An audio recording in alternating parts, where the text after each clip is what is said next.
Hello, it's Kelly here from Loops and Things Winnipeg. In today's tutorial, I'm going to be showing you how to work the tulip stitch in the Lizzy bonnet pattern. This bonnet works really well with my Arabella crochet slipper pattern for infants, as one of the fold over options for finishing your booties is this beautiful lacy tulip stitch. So let's get started. This pattern works super well with any single ply super bulky or bulky sized yarns. Today I'm going to be using my 5.5 millimeter hook and my single ply merino from Baja yarn. So I've just finished the double crochet back of the bonnet, and now I'm going to be working the rows where I'm changing direction each time. So once I get to this point, I'm going to chain 2. Then I'm going to be turning my work, so I'm working in the other direction where the inside of the bonnet is facing you. After chain 2 and turning, you're going to put a double crochet in the first stitch closest to the chain. Next, we're skipping 2 stitches, and after the 2 stitches, I'm going to put 3 double crochets into the third stitch from your last stitch. So 1, 2, 3. Next, in the tulip stitch, you're going to chain 2 and then single crochet into the next stitch. Next, I'm going to skip 2 stitches and do 3 double crochets into that third stitch. So I'll do this quick. Chain 2, single crochet into the next stitch. And as you can see, you're going to be growing these beautiful scallops along the edge. I'll meet you when I get to the end of this row.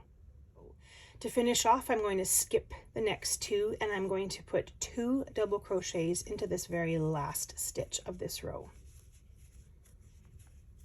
Now I'm ready to start the next row, and this will include the official tulip stitch. So first of all, chain 2.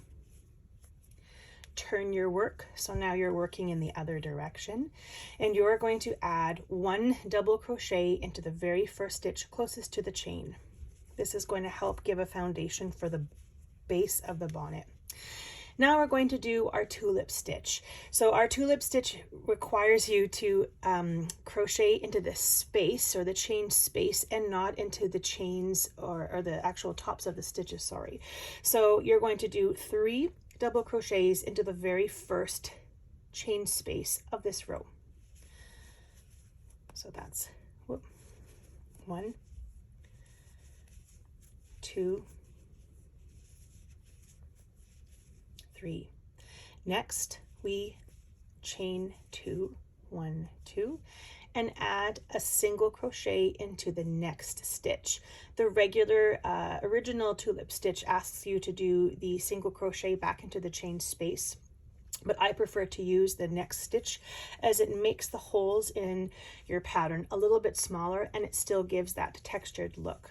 So next we're ready to start the next tulip stitch, and again we're going to be working into the chain space, and this chain space is actually between the single crochet and the 3 double crochets from the previous round. If you want to make sure that you're doing it right in my pattern, I say skip the next 3 stitches if you're looking at the top, because that's what we normally do when we're crocheting.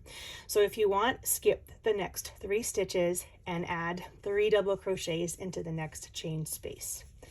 So 1,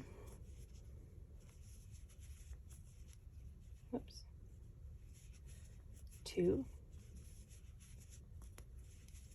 3, chain 2, single crochet into the next stitch. This pattern is repeated until the end of the row.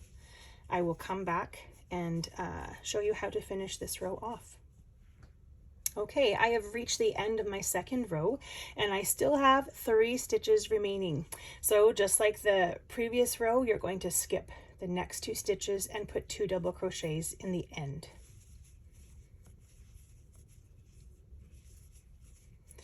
You are now ready to start your third row of this tulip stitch on your Lizzy bonnet. Chain 2, turn your work, double crochet into the first stitch beside your chains, and you're going to start your tulip stitch into the spaces all over again. And that is the Lizzy Bonnet pattern. I hope that you've enjoyed watching this tutorial. If you'd like to purchase this pattern in my Etsy shop, a link to my Etsy shop is in the banner of my YouTube channel. Thank you for joining me.